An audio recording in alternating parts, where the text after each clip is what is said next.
noite, que a doce e serena paz do Mestre Jesus nos envolva nesta noite. Hoje a Sala Luz no Caminho está diretamente da Federação Espírita do Tocantins, transmitindo a doutrinária da mesma. Quem a fará é o nosso irmão da casa, Ademar, dirigente da sessão, Dona Leia. O mesmo falará sobre o Evangelho segundo o Espiritismo, capítulo 18, muitos são chamados, poucos os escolhidos. Falará também sobre as bodas nupciais. Jesus teve uma religião, muitos são chamados, poucos os escolhidos. O que significa essa máxima dita por Jesus? Isso e muito mais você verá nos estudos da Seção Espiritual Pública da Federação. Vamos fazer uma pequena prece. Ó meu Senhor, meu bom Deus, dai-nos força, equilíbrio e muita harmonia, e fazei, ou sobretudo inspirai e intuir o nosso irmão Ademar, para que ministre os estudos desta noite. Muita luz, muita paz, tudo, mas tudo de bom mesmo. É com o senhor, doutor Ademar. A explanação do Evangelho da noite é do capítulo 18 do Evangelho segundo o Espiritismo, né? Que é muitos os chamados e poucos os escolhidos. Esse capítulo, ele basicamente fala a respeito das nossas crenças, das nossas fés, como é que nós aplicamos, de que forma que nós colocamos aquilo que nós aprendemos e sabemos nas nossas vidas. E esse capítulo, ele tem os itens 1, 2, que é parábola do festim de bodas, itens 3 a 5, a porta estreita, de 6 a 9, nem todos os que dizem Senhor, Senhor entrarão no reino dos céus, de 10 a 12, muito se pedirá aquele que muito recebeu, e tem as instruções dos Espíritos, de 13 a 15, dar-se-á aquele que tem, e item 16, pelas suas obras é que se conhece o cristão. Para a explanação do Evangelho dessa noite, nós tiramos por base o Evangelho segundo o Espiritismo e 3 obras complementares da doutrina espírita. Como é do conhecimento nosso e dos senhores e das senhoras, a doutrina espírita ela tem por base, por alicerce, 3 obras: Livro dos Espíritos, Livro dos Médiuns, Evangelho segundo o Espiritismo, o livro Céu e Inferno e a Gênese. Essas são as obras basilares da doutrina espírita. E dessas obras saem as outras que são com base nessa e dentro da visão e da doutrina espírita, que são as complementares. Então nós fizemos um estudo e temos lido várias obras da doutrina no decorrer da nossa existência espírita, vamos assim dizer. E nós pegamos 3 dessas obras para falar sobre a lição da noite, que é o livro A Caminho da Luz, do Emmanuel e do Chico, o livro Evolução em 2 Mundos, do André Luiz, do Valdo Vieira e do Chico, e o livro da Joana de Ângeles, que é um livro muito bom, que chama-se O Encontro com a Paz e com a Saúde. Nós tiramos do capítulo 1, Experiências Humanas e Evolução do Pensamento. Porque para que a gente saiba das religiões, para que a gente saiba como aplicar as religiões, como aplicar a nossa fé, que fé não é a mesma coisa que religião. A fé, ela é inerente ao espírito humano. A fé, ela é de Deus. Os cientistas agora estão procurando provar a existência de um gênio, ou de um gene, o gene de Deus, que nos dá essa fé. E a religião não. A religião é um produto da cultura, é um produto da tradição, é um produto dos ensinos que nos são passados através dos tempos e também pelos nossos pais. As coisas não se confundem, fé com religião.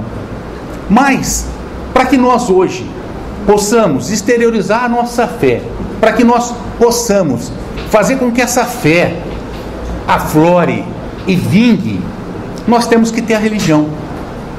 Porque muitos de nós, no meu caso, por exemplo, eu não teria condições de, sem uma religião, sem uma muleta, vamos assim dizer, sem alguma doutrina que encaminhasse o meu pensamento para Deus e para a fé, para que se aflore dentro de mim, eu não teria condições de exercitar essa fé.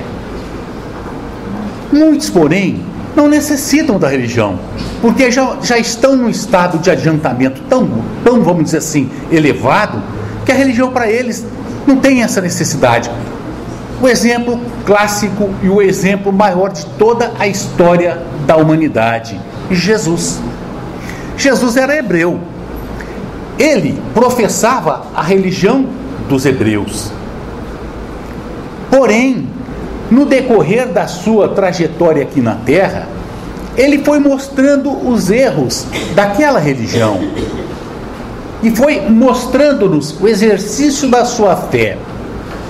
Porque ele dizia: disseram-vos, ou disseram a vós, olho por olho, dente por dente. Eu, porém, vos digo: amai o vosso inimigo, fazei bem aquele que vos quer mal. Se te pedirem para carregar 1000 metros, carregue 2000. Se te pedirem o manto, dê também a túnica. Trazendo uma nova concepção do exercício da fé. De que forma? Ora, nós sabemos que a lei mosaica, 610 ou 612 artigos praticamente, eram de Moisés. Eram as leis mosaicas. Eram leis civis, eram leis penais. Mas os 10 mandamentos, que é o Pentateuco espírita, o Pentateuco mosaico, os 10 mandamentos, que é o Pentateuco mosaico, me perdoe, gente, o Decálogo, que Moisés nos trouxe lá do Monte Sinai, que ele recebeu e pictografou na pedra, esses 10 mandamentos, eles não mudam. Não matarás, não matarás desde a época de Moisés. Não furtarás, não furtarás desde a época de Moisés. Então Jesus, esses 10 mandamentos, ou esse decálogo, ele não mudou. Mas ele veio mudar aquelas leis que já estavam ultrapassadas. Muitas delas eram utilizadas no sentido quase que estrito da higiene pessoal das pessoas daquela época. Dizem os historiadores que foi proibido por Moisés comer a carne de porco, mas as pessoas não entendiam por que não comer a carne de porco. E eles nos explicam que não se comia, e Moisés proibiu, porque os porcos eram usados para fazer a limpeza do acampamento, porque eles ficaram viajando pelo deserto em fuga à procura da terra proibida, da terra prometida. Então vários artigos desta lei eram necessários para segurar aquele povo, para educar aquele povo e para lhe dar também os primeiros princípios de higiene, porque eles viviam no Egito como escravos por mais de 400 anos. Eles ficaram como escravos no Egito, os hebreus. Então Jesus, essa lei do Moisés, ele veio sim mudar, mas as leis de Deus não. Ele veio dar cumprimento e seguimento. E essa religião que ele nos trouxe, na verdade, foi uma nova forma de pensar como vivenciar, como nos relacionarmos uns com os outros. Uma nova técnica de vida. Ele sabia das condições que nós tínhamos de beligerância. Nós éramos, ou ainda somos, espíritos que procuramos a luta, a guerra. Hoje, com toda a evolução nossa, eu acredito que a maioria de nós aqui ainda reage de uma forma violenta quando agredido, que é uma coisa natural. Nossa! E aí entra o livro da Joana de Ângeles, nos explicando a respeito dessa evolução do pensamento, da religião e do espírito. Ela nos informa que nós fomos criados simples e ignorantes, passamos pelos reinos da natureza, chegamos ao reino nominal, como feras recém-saídas. Fomos crescendo. Nessa primeira etapa da nossa vida, que é o pensamento primitivo, nós éramos parte da natureza, vivíamos como parte da natureza, vivíamos só para nos alimentar, nos procriar e viver. No decorrer dos séculos e séculos e séculos, esse espírito, nós, fomos evoluindo. E de dormir no meio do mato, no meio da chuva, das intempéries, perto dos animais, nós fomos procurando as cavernas, nos defender.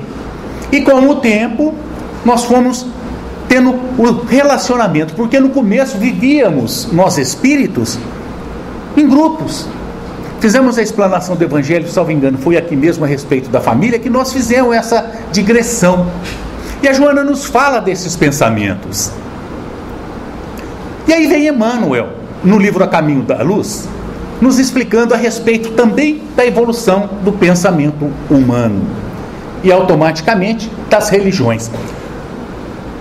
Senhoras e senhores, nós temos consciência hoje, na doutrina espírita, que nós estamos numa fase de transição de mundo de provas e expiações para mundo de regeneração.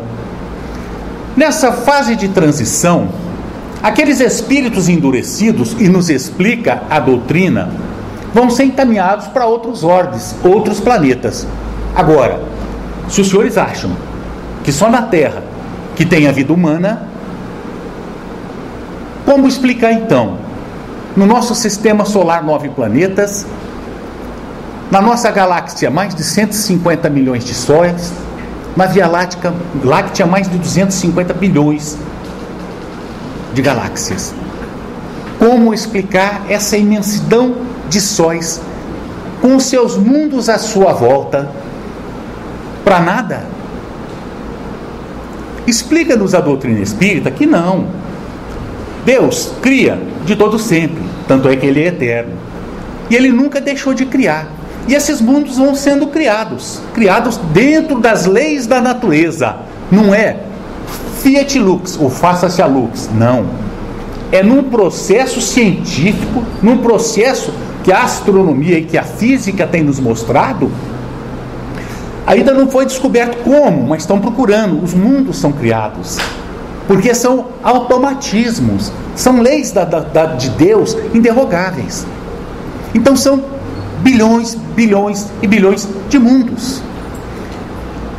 E esses mundos nos explicam, ou nos explica a doutrina dos espíritos, que eles têm uma progressão. Primeiro, mundos primitivos, depois mundos de provas e expiações, depois mundos de regeneração, mundos felizes, e depois mundos, vamos dizer, angelicais ou divinos, de felicidade absoluta. Mas os espíritos não param. E isso, nessa imensidão de mundos que nós temos no nosso universo, tem de todos os graus. Como na nossa Terra, a nossa Terra é de provas e expiações, não é só ela, vários são. E no livro A Caminho da Luz, nos explica, isso no ano de 1900, salvo engano, 34 ou 38, Emmanuel, em 1938 aproximadamente, nos explica que teve já uma grande imigração de espíritos vindo de outros planetas, endurecidos nos seus orbes, que não mais se afinizavam com o clima do seu planeta, embora a intelectualidade e a inteligência, embora sem moralidade, foram como que exilados para a Terra, para ajudar no nosso crescimento intelectual. E consequentemente estes mundos, ou esses espíritos que vieram, automaticamente se evoluíam moralmente, em contato com a crueldade, com a brutalidade dos seres viventes nativos aqui da Terra. E isso nos explica o livro A Caminho da Luz. E aí eles nos explicam a evolução do pensamento. E que esses seres que foram exilados dos seus mundos e que vieram para a Terra, vieram trazendo já aquela ideia de Deus. Foram uma parte os hebreus, uma parte no Egito, na Índia antiga, os indo-europeus, que eram ainda imigrantes desses planetas. O senhor fala como? Nós podemos ver a civilização inca e asteca. Às vezes a gente vê a maravilha da sua arquitetura. E a gente fala, como é que um povo, hoje, que está um tanto quanto atrasado, pode ter tido tanta ideia há milhares de anos e hoje teve um retrocesso? Não. Explicam nos espíritos que é a mesma coisa se nós abandonássemos a nossa casa. Essa casa já não nos serve mais, a gente abandona. Aí vem aqueles que moram lá perto e tomam conta dessa casa e a gente vai para uma casa melhor. Esses espíritos que criaram essa arquitetura já foram embora. E aqueles espíritos daquele local tomaram os lugares. Da mesma forma a gente vê as pirâmides do Egito. Ora, quem é que explica a arquitetura? E não só isso, como é que explicar tantas informações que nos são dadas pelas pirâmides? Sol, a lua, os movimentos, isso há mais de 5 ou 6 mil anos. Só que depois os egípcios retrocederam? Não, aqueles foram embora para os seus mundos e aqueles outros que estavam lá tomaram seus lugares. Isso nos é explicado pelo livro A Caminho da Luz. Mas não só no livro A Caminho da Luz, no livro também Evolução em Dois Mundos. Mas aí Emmanuel nos fala a respeito da religião, que esses espíritos vieram e trouxeram as suas ideias de Deus, porque aqui na Terra nós éramos muito atrasados. Nós nos utilizávamos dos sacrifícios e nós fazíamos de Deus aquilo que nós não conhecíamos. Todos os fenômenos da natureza para os quais nós não tínhamos explicação e que nos assustavam, nós os taxávamos de deuses. Deus Sol, Deus Trovão, a deusa Chuva, o Deus Raio. Porque nós não entendíamos que eram fenômenos naturais da natureza e os louvávamos como deuses. Mas foi evoluindo o espírito humano.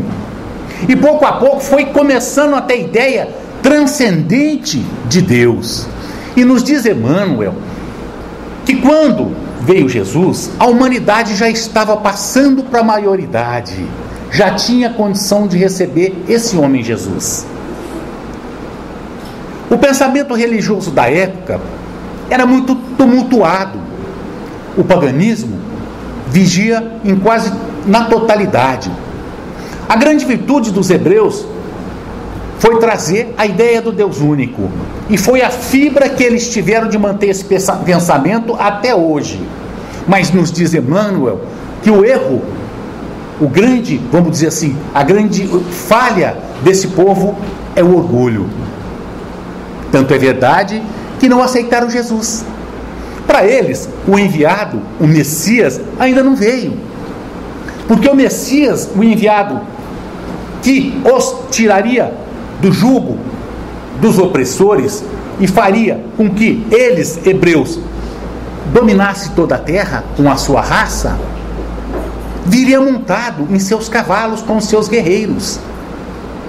E Jesus veio num burrico pobre, não tinha uma pedrinha para recostar sua cabeça.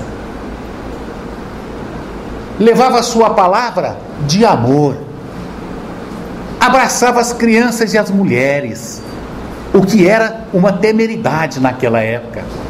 Chorava. Homens não choravam naquela época, porque era um sinal de fraqueza. Jesus chorava pela dor do seu próximo. Então, como os judeus, em todo o seu orgulho, iam aceitar um homem que chorava, um homem que abraçava as crianças, que exaltava as mulheres, que não valiam mais que um animal?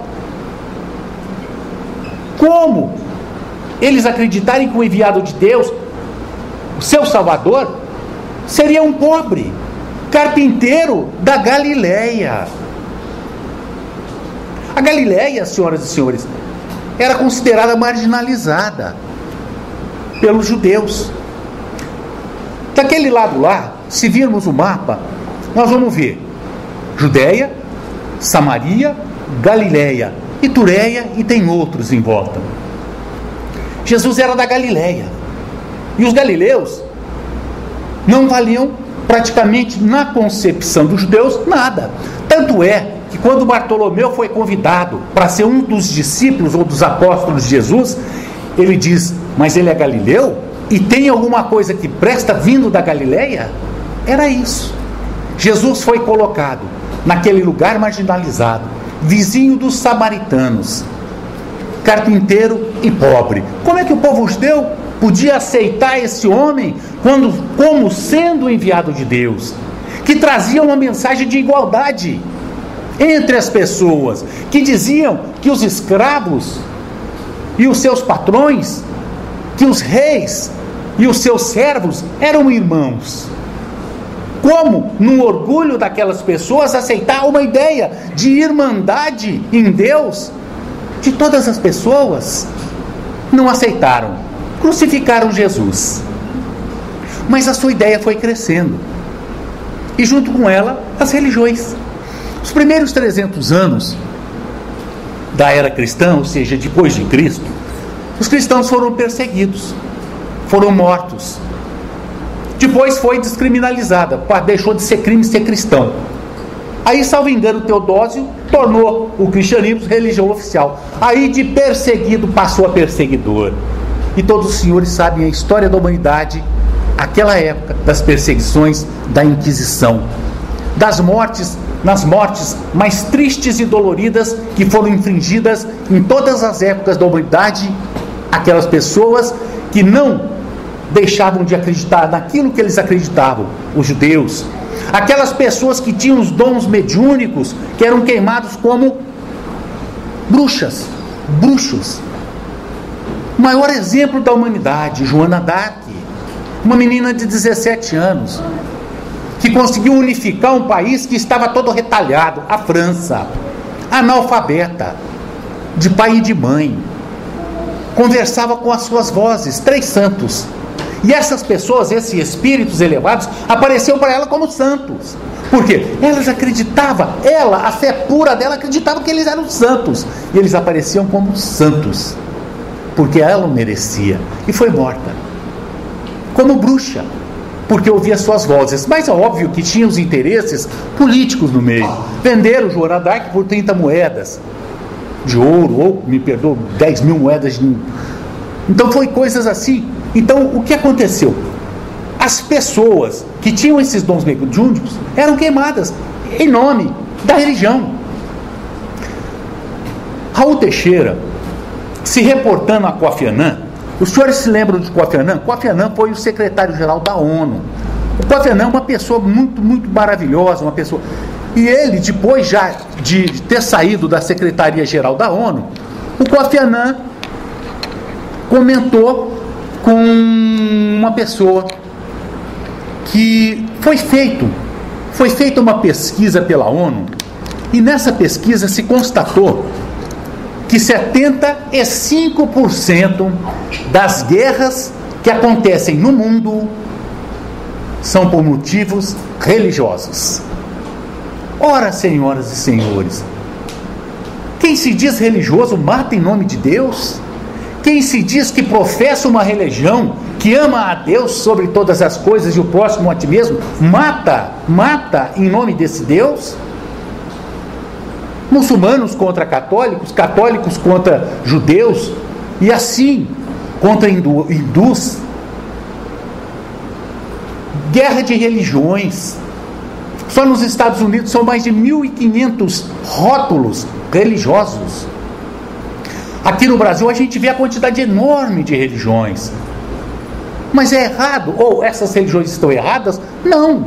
Desde que façam com que aquelas pessoas que as sigam modifiquem-se, se tornem melhores. E Kardec pergunta para os espíritos: qual que é a melhor religião? A melhor religião é aquela que torna aquelas pessoas que a seguem melhores. Só isso.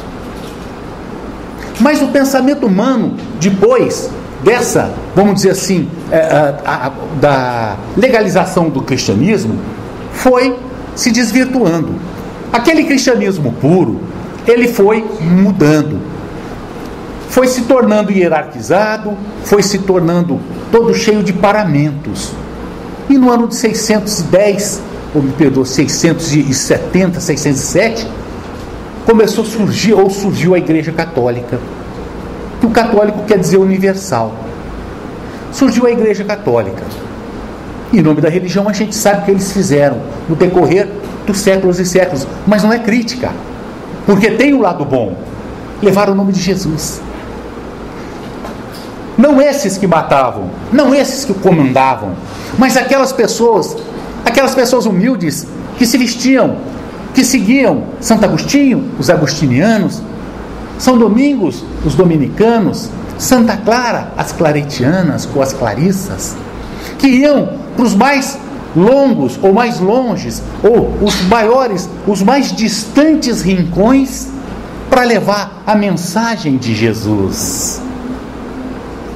Criou-se depois a Companhia de Jesus, os jesuítas, muito criticada, mas no Brasil nós tivemos 2 grandes jesuítas, Manuel de Nóbrega, José de Anchieta, que trouxeram a mensagem de Jesus. Então nós não podemos só criticar, temos que ver as coisas boas das religiões. Muitas vezes a gente fala, poxa, mas aquele evangélico é fanático, ele é no isso ou é aquilo. Mas ele é daquele jeito porque é o que ele consegue entender. E se aquilo faz com que ele não beba, não fume, não brigue, graças a Deus, antes está na igreja rezando do que num bar brigando. A quantidade de mortes que a gente vê nos jornais, em bares, em botecos, nas madrugadas, facadas, brigas de amigos, uns matando aos outros em razão da embriaguez. Não é melhor estar na igreja rezando? Mas o evangélico é o que ele tem, é o que ele pode, é o que ele recebe dentro dele, porque cada um de acordo com o seu entendimento, de acordo com o seu amadurecimento, de acordo com as suas ideias. Temos que respeitar a todos. Não podemos criticar os religiosos e nem as religiões. Agora, infelizmente, aqueles que muitas vezes dominam as religiões desvirtuam. Eles trazem o fanatismo para as pessoas, não permitem que as pessoas raciocinem. Por isso, quem não raciocina, o seu pensamento religioso se torna fanático, porque ele crê sem saber no que ele está crendo. Ele crê porque ele crê. Ele crê porque lhe impuseram aquela ideia, mas não porque ele crê. A doutrina espírita, senhoras e senhores, é uma doutrina científica. O que é a ciência, nesse caso? Ela nos permite, a doutrina espírita, que nós raciocinemos, que nós aceitemos aquilo que nós queremos aceitar e rejeitemos aquilo que a nossa consciência naquele momento não aceita. Ela permite que nós discutamos uma ideia. Esses grupos de estudos que nós temos aqui, nós temos um grupo de estudo, né, Mônica, no sábado às 6h30, do Evangelho segundo o Espiritismo, junto com a obra da Joana de Ângeles, que tem essas discussões, sim, porque as pessoas não podem aceitar tudo goela abaixo como se fosse uma verdade real. Por quê?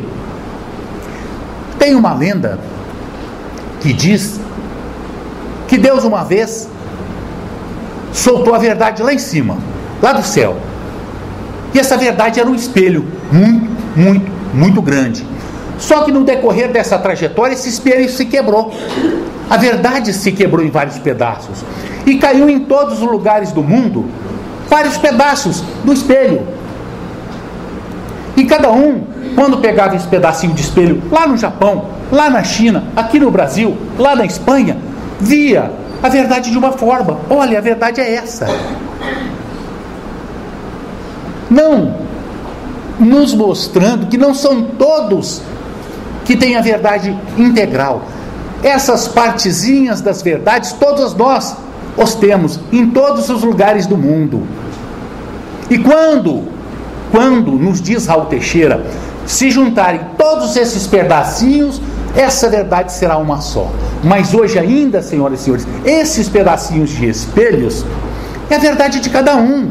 E todos nós estamos com razão, porque cada um tem a sua ótica de visão, de entender aquela verdade. Eu vejo essa verdade por um lado, mas os senhores estão vendo à frente do Evangelho segundo o Espiritismo com a figura de Kardec, e eu e a Leia estamos vendo o fundo. É uma verdade só, vista por ângulos diferentes. Por isso o respeito pelas religiões, pelos religiosos, o respeito pelas pessoas. E essa lição do Evangelho, ela trouxe primeiro a parábola do festim de bodas. O que é a parábola do festim de bodas? Um senhor mandou chamar várias pessoas para um casamento. Uns não podiam ir, outros estavam muito ocupados, chegaram até a matar um dos enviados do Senhor. O que ele fez? Mandou chamar todo mundo, falou, então chama todo mundo de todos os lugares e convida para vir nesse casamento. Convidaram todas as pessoas. Aí nos explica o Evangelho que os primeiros convidados foram os profetas, depois os judeus, e quando eles rejeitaram aquele que os convidaram, inclusive mataram um dos enviados, que foi Jesus, que Deus fez, mandou que chamasse a todos, os gentios, egípcios, de todos os lugares do mundo, pessoas. Chamou a todos. Por quê? Porque aqueles que seriam considerados convidados especiais não o aceitaram e não foram. Mataram seu filho. Só que um dos convidados foi sem as vestes de núpcia. E aí ele falou, mas como a veste de núpcia? O senhor é convidado e não se veste para o meu casamento? E mandou ele para o sofrimento e para a dor. Nos explica o Evangelho que isso quer dizer que aquela pessoa ainda não estava apta, não tinha vestido ainda aquela para aceitar as palavras de Jesus. Agora, historicamente, como é que um casamento judeu, até hoje, os tradicionais ortodoxos, os casamentos têm um determinado lugar que as pessoas entram e colocam as vestes de núpcias. Todos os convidados têm que pôr uma roupa especial para entrar nesse casamento. E nos explica isso, a história.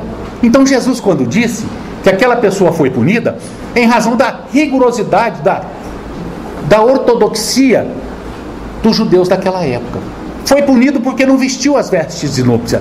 Isso nos explica a história. E o capítulo, eles vêm todo recheado dessa ideia de compreensão. Mas principalmente, senhoras e senhores, de vivência. Porque não adianta só compreendermos, ou ouvirmos, ou sermos cristãos, nos taxarmos de rotularmos espíritas, católicos, evangélicos. Não adianta. Nós temos que vestir a libré, colocar essa roupa de núpcia, ou seja, vivenciar isso que nós sabemos. No livro de André Luiz, Reportagem de Além Túmulo, Reportagem do Além, do irmão X e do Chico, que é Humberto de Campos, capítulo 2, fala sobre o irmão Severiano. O irmão Severiano era um espírita dedicadíssimo. Ele trabalhava nas lides espíritas, ele era uma pessoa assim muito dada, conversava com todo mundo, tinha uma pessoa que precisava, ele ia lá, atendia, tudo que precisava fazer ele fazia. Era um grande palestrante, era uma pessoa simpática com os outros, mas ele esquecia da sua família. A sua mulher, ele dizia que não compreendia. Por quê? Porque ela não era espírita. Os seus filhos, ele pouco os via. Por quê? Porque ele não tinha um acesso aos seus filhos, não tinha conversa, não tinha presença junto a esses filhos. E o Severiano continuou a sua vida, morreu, desencarnou. A doutrina espírita nos explica que a nossa vida não termina no túmulo, como também não começa no berço. Nós somos muito mais. Nós somos espíritos imortais. Nós somos além e viemos de anterior ou do aquém. E ele chegou do lado de lá, chegou feliz. Só que quando ele chegou feliz do lado de lá, ele encontrou com um recepcionista e ele falou, agora estou bem. Ele falou, não. Falou, como? Falou, olha, mas e a sua família?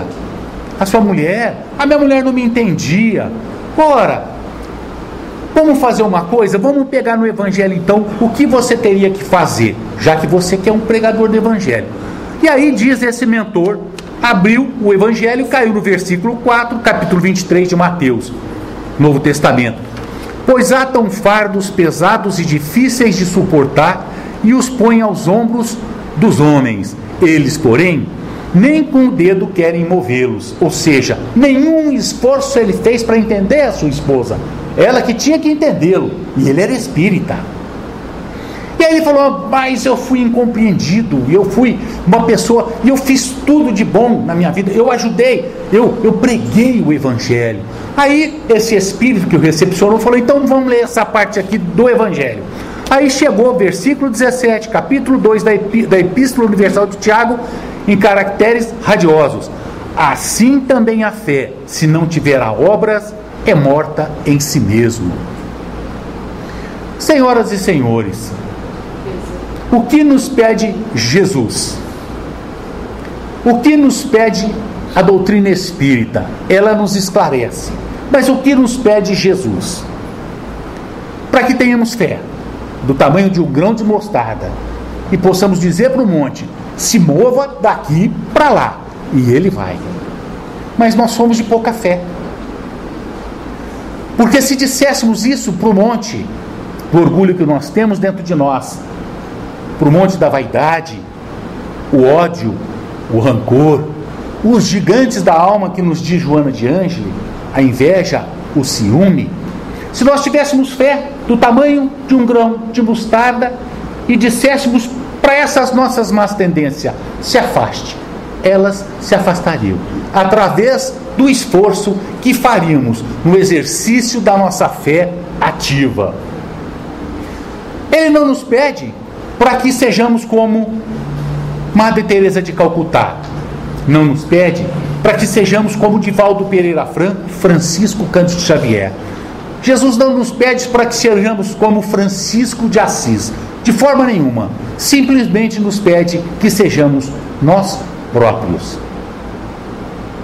E todas as leis, e todos os profetas, resumiu em 2 frases: amai a Deus sobre todas as coisas e o próximo como a ti mesmo. Simplesmente isso. Então, senhoras e senhores, essa fé de exercício que nós hoje buscamos aqui dentro da doutrina espírita é a fé que nós temos que ter para que nós sejamos felizes, lutando contra nossas más tendências, tentando modificar os nossos pensamentos, porque os pensamentos é onde se inicia as ações. Kardec perguntou aos espíritos: como é que se conhece o verdadeiro espírita? E nós podemos estender para todos os religiosos: como se conhece o verdadeiro religioso? Pelo esforço que faz em domar suas más tendências.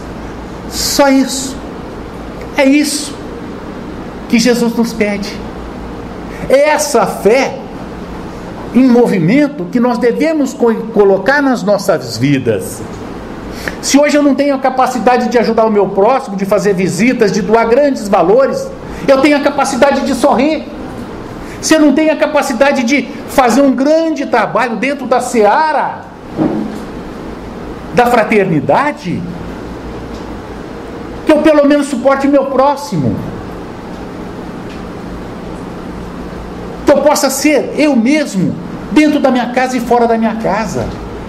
Amar aqueles que estão comigo, porque se estão comigo é porque é necessário. Naquele momento da história do nosso espírito, estamos com as pessoas certas, na hora certa, no momento certo da nossa vida. Muitas vezes nós dizemos: meu Deus, como é que eu nasci? Nasceu, graças a Deus, dentro desse ambiente, desse núcleo que nos apoia e que nos dá força, que nos suporta muitas vezes nos momentos de raiva e de rancor. Porque se fizéssemos isso lá fora, senhoras e senhores, pode ter certeza, nós seríamos agredidos. Nas pessoas que estão conosco como familiares, o exercício da fé na paciência, no amor por essas pessoas que são os nossos professores, para que exercitemos esse nosso amor.